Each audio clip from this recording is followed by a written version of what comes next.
여러분 안녕하세요. 시사팩토리 100.3 김일입니다. 제20대 대통령 선거를 20일 정도 남겨놓고 있는 시점인데요. 지난 15일부터 대선 후보들의 공식적인 선거운동이 시작됐습니다.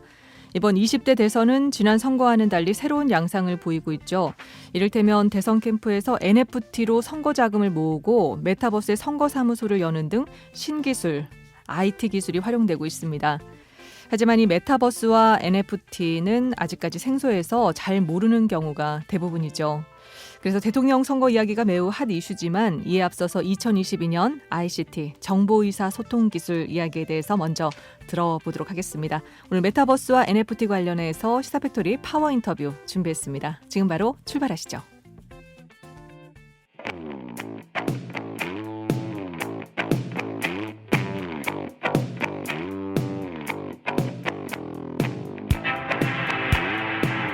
울산의 주요 사안을 짚는다. 파워 인터뷰.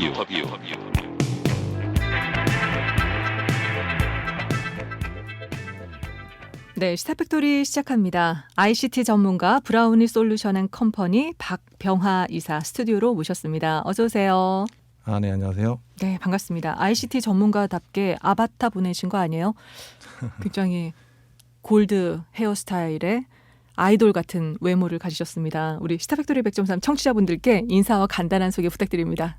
네, 안녕하세요. 저희는 주로 증강현실이랑 가상현실 같은 이제 다양한 메타버스 기술을 활용해서 네. 기업의 브랜드나 이미지 브랜드나 그 사용자 경험을 개발해서 제공하는 브라우니의 박병하 이사라고 합니다. 네, 그러면 본격적으로 질문 들어가 볼게요.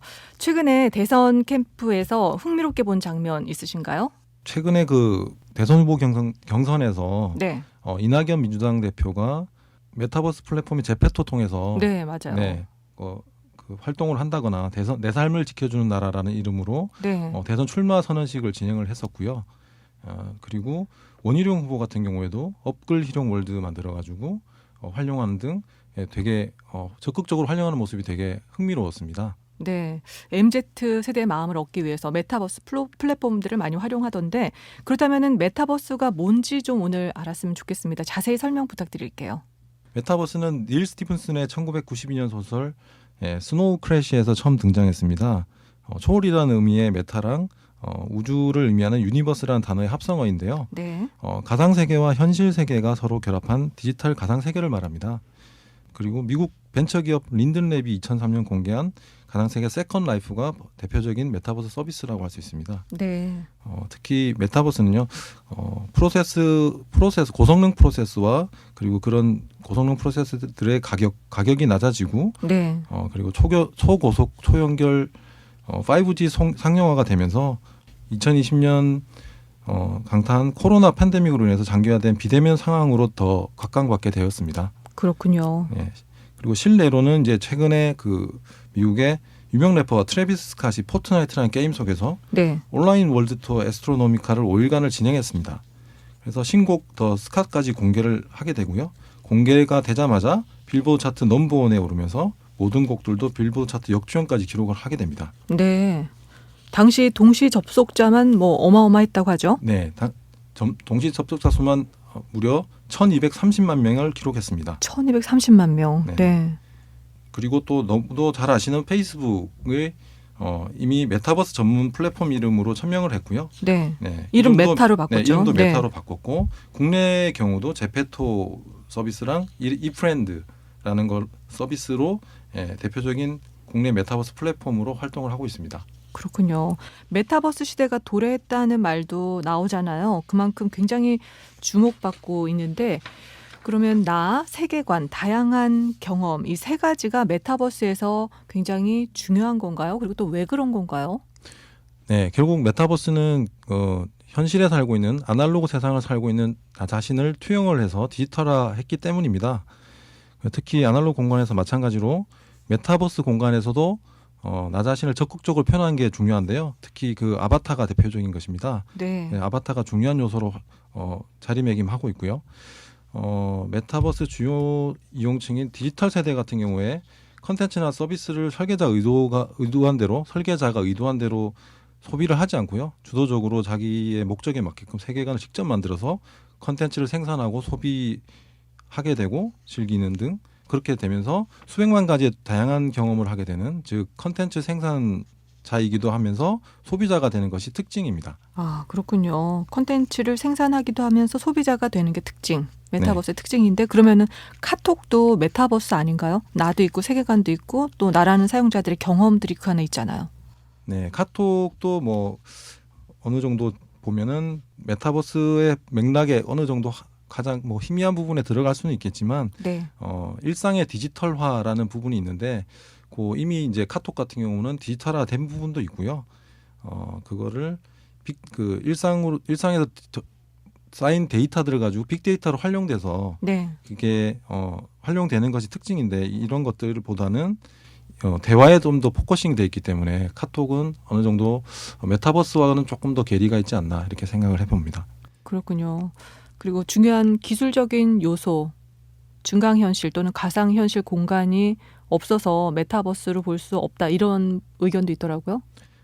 네, 그런 부분도 중요한 요소 중에 하나고요. 네. 일단 그 문자 기반으로 서로 소통을 하는 공간이기 때문에 공간이라기보다는 이제 저희가 물리적인 공간보다는 가상적으로 개념적으로 느끼고 있는 공간에 불과하기 때문에 네. 메타버스에서 그 시각적인 기술 요소에 증강현실이나 가상현실 공간 같은 게 없기 때문에 좀 부족하다고 볼 수 있습니다. 그렇군요. 그러면은 메타버스 세계가 이렇게 성큼 다가왔다고 하던데 네.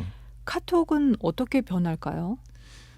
결국에는 이제 그 카톡도 네. 각광받고 있는 이유가 이제 소통을 기반으로 하기 때문인데요. 지금 최근에 메타버스 서비스 중에서 그 아까 말씀드린 대로 네. 그 메타라는 사명을 바꾼 메타라는 회사에서 네. 호라이즌 월드라는 서비스를 런칭을 했습니다. 그래서 호라이즌 월드 같은 경우에는 이제 기존의 페이스북 2D 기반의 페이스북과는 다르게 네. 3D 그래픽 기반으로 가상 공간에서 아바타를 통해서 언제든지 친구랑 네. 이야기를 한다든지 이야기를 하는 건 물론이고요. 네. 쇼핑하고 업무도 가능하고 약간 회의도 싸이월드도 가능하고 생각이 나네요. 네, 싸이월드에서 싸이월드를 가상 진화한 세계로 거예요. 바꿔놨다 이렇게 생각하시면 될 것 네. 같아요. 그래서 기존에는 뭐 텍스트로 쓰고 댓글을 다는 형태였다 그러면 네. 지금 바로 그냥 가상 형태로 아바타를 대신해서 막 그 체험을 직접 보고 돌아다니고 여행도 가능하고 네. 이런 것들이 가능해지는 거죠. 그렇군요. 근데 아직까지 뭐 오큘러스라든지 구글 글라스가 가격이 굉장히 비싸잖아요. 네, 가격도 비싸고 아무래도 이제 어지럼증을 호소하는 분들이 이제 있기도 하고요. 그리고 네. 착용감이나 이런 것들이 특히 이제 여성분들이 굉장히 싫어하죠. 그래서 이제 그런 IT 업계에서는 이제 그런 가격이나 네. 착용감 같은 것들을 이제 거의 못 느끼게끔 만들려고 노력을 굉장히 하고 있고요.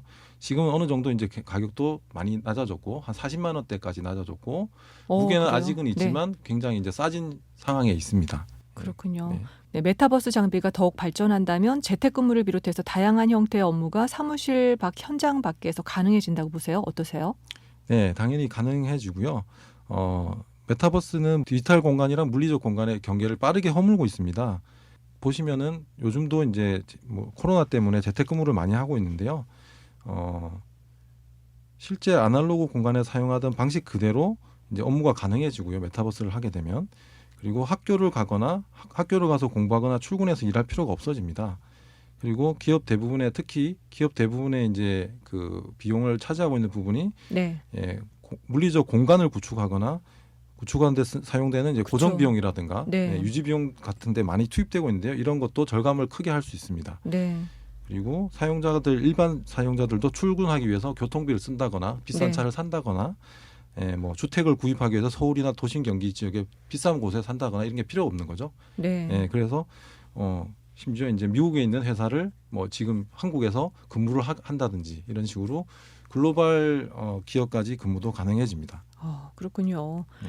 한편 또 관리자가 공간을 초월해서 노동자를 감시할 수 있는 무서운 감시 사회에 들어서는 건 아닌지 이런 우려하는 목소리도 들리던데 이 부분은 어떻게 생각하세요?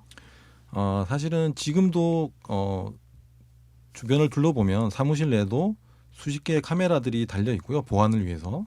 그리고 업무용 PC나 이런 것들이 모니터링을 이제 업무 효율화나 이런 것들을 목적으로 해서 모니터링을 하고는 있습니다. 근데 하고는 있지만 이걸 갖다가 뭐 나쁜 목적으로 사용하고 있지는 않죠. 근데 그게 가능한 이유가 네. 법규들이나 장치들 때문입니다. 그래서 그런 새로운 플랫폼이나 기술들이 등장할 때마다 네. 우리가 이제 법규나 이런 인증 같은 것들을 절차를 만들어내지 않습니까? 네. 충분히 그런 것들이 나쁜 목적으로 사용될 수 없도록 가능한 부분이라고 봅니다. 아, 그렇군요. 근데 만약에 해킹이 일어난다면요. 업무 감시가 아닌 사적 생활 감시와 통제까지도 가능해진다고 보시나요? 네, 뭐 나쁜 목적으로 마음만 먹는다면 사실 뭐 해킹은 막을 수는 사실은 없고요. 100% 막는 건 불가능하고요. 왜냐하면 결국에 인간이 만든 도구와 인간이 만든 시스템이기 때문에 그런 거고요. 네. 다만 저희가 이제 윈도우 업데이트 하듯이 계속 업데이트를 하지 않습니까? 그런 네. 것들이 이제 끊임없이 보안 결함을 해결해 나가려고 하는 것들이거든요. 네. 그래서 그런 노력들을 지속적으로 해나가기 때문에 해킹이 일어나지 않는 거고요. 그리고 메타버스 플랫폼 또한 이런 보안의 노력은 지속적으로 국가, 기업, 개인 모두 필요할 것입니다. 모두의 노력이 필요하네요. 네네. 조금 무섭다는 생각도 드는데 실제 사이버 세계와 또 그 세계 속에 사는 소시민들을 묘사하는 SF 영화들 많잖아요. 네. 근데 그 미래 통제 사회에 대한 우려가 종종 나타나는데 영화 매트릭스만 해도 주인공 네오가 질서를 유지하려는 그 스미스 요원과 혈투를 벌이는 장면이 있잖아요. 네. 정말 우리 사회도 통제 사회로 진입하게 되는 건 아닌지 이런 우려에 대해서 어떻게 생각하세요? 지금 스마트폰의 대중화되기도 했고요. 특히 이제 고성능화되고 있죠. 그리고 5G 등 고속 무선 네트워크 환경이 급속히 발달하고 있습니다. 그래서 초연결 사회로 진입을 하고 있는데요. 개개인의 데이터 보안에 대한 중요성이 매우 높아진 게 현실입니다. 근데 아울러 메타버스 플랫폼이 이제 이용이 시작될 경우에는 이런 우려는 당연히 높아지고는 있는 게 사실입니다. 네. 근데 메타버스 경우에는 특히 아까 말씀드린 메타 같은 네. SNS형의 경우에 수입 대부분이 이제 광고 수입에 의존하고 있다 보니까 네. 이런 개인 정보가 기업 간에 무차별 유용되거나 유출될 확률이 오히려 더 커진 게 현실이고요. 이에 대한 대책과 방안이 마련해 보이는 게 사실입니다. 그렇군요. 그래서 메타버스의 3요소인 나, 세계, 다양한 경험을 들여다봐야 되는 것 같습니다. 근데 그중에서도 건설적인 세계를 구축하는 다양한 나들의 참여가 중요한 게 아닌가 싶은데 지금 제페토 등 일부 거대 플랫폼은 특정 IT 기업 중심으로 구축되어 있고 또 그 빅테크 이데올로기 중심으로 운영이 되고 있잖아요. 이와 관련해서 어떻게 생각하세요? 네, 메타버스 같은 이제 그 많은 기능들과 이제 플랫폼이란 거는 이제 대형 많은 자금과 양질의 개발 인력들이 대규모로 지속적으로 투입되어 하는 게 사실입니다. 그래서 그걸 할 수 있는 기업은 대형 IT 중심으로 될 수밖에 없는 게 현실이고요. 다만 이건 이제 문제라기보다는 국내 빅테크 기업들이 이제 세계적인 표준 플랫폼을 쓰기보다는 고안해서 이제 세계적으로 수출을 하거나 배포를 한다기보다는 국내 실정에 맞게 도입을 하거나 해외에서 이미 기개발된 것들을 도입해서 쓴다거나 네. 이런 식으로 리스크를 줄이고 시장력과 이윤만을 가지라는 문제가 좀 있고요.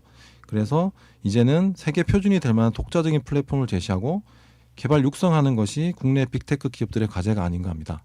그렇군요. 그리고 국가는 파급력 있는 산업이나 플랫폼을 꾸준히 경쟁해 나갈 수 있도록 강소 IT 기업이나 네. 유니콘 기업을 지속적 지원과 인력을 육성해서 건강한 시장 환경을 유지하도록 만들어야 할 것입니다. 네, 모두가 좀 관심을 가지고 건강한 시장 환경을 만들어 가야 되겠다는 생각이 드네요. 오늘 브라우니 솔루션 앤 컴퍼니 ICT 전문가 모시고 메타버스 실체와 실제에 대해서 얘기 나누고 있는데 이어서 NFT 풀어서 논 펀저블 토큰, 이 대체 불가능한 토큰이라고 하죠. 이 부분에 대해서도 얘기를 좀 들어보고 싶은데 NFT의 정체가 뭔가요? 네, NFT는 쉽게 말해서 여러분들이 사용하시는 인감 증명이라고 생각하시면 될 것 같습니다. 네, 디지털 인감 증명. 디지털 인감 증명이라고 생각하시면 될 것 같은데요. 메타버스는 설명드린 것처럼 현실 세계 확장입니다. 그래서 메타버스 내에서 사용자들은 직접 아이템이나 컨텐츠를 만들고 이를 거래를 하고요. 네. 그리고 직업도 가지고 등장을 했고요.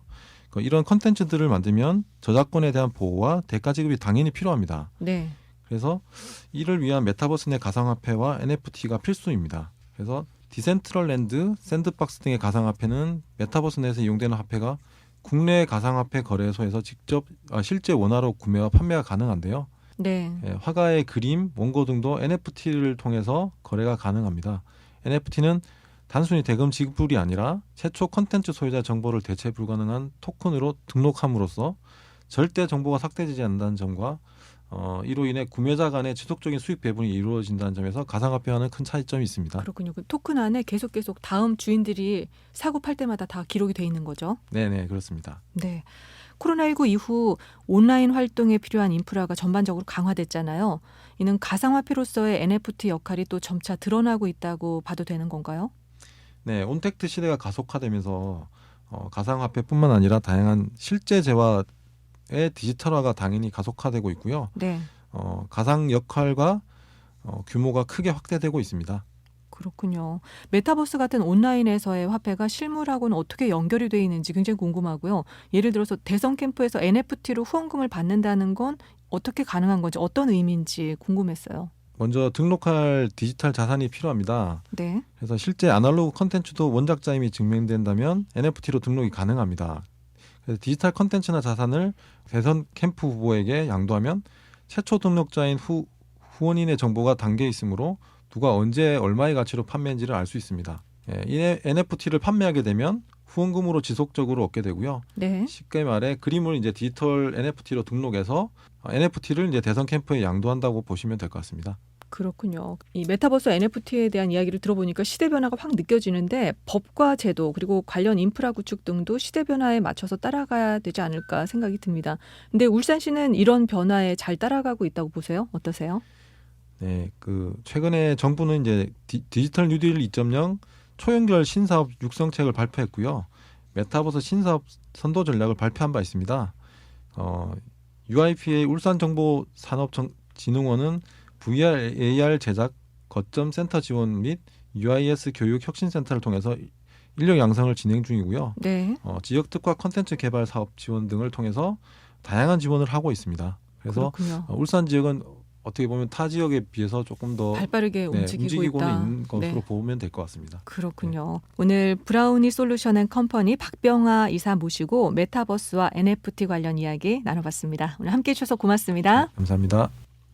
네, 스타팩토리 100.3 청취자 여러분, 오늘 메타버스와 NFT 이야기 흥미롭게 들으셨나요? 울산이 새로운 시대 변화에 어떻게 대응해야 하는지에 대한 더 자세한 이야기는 다음 시간에 이어서 들어보도록 하겠습니다. 지금 정은지의 너란 봄 노래 나가고 있는데요. 이 곡에 이어서 권진아의 우리의 방식까지 띄워드리면서 오늘 마무리하도록 하겠습니다. 지금까지 김일이었습니다. 고맙습니다.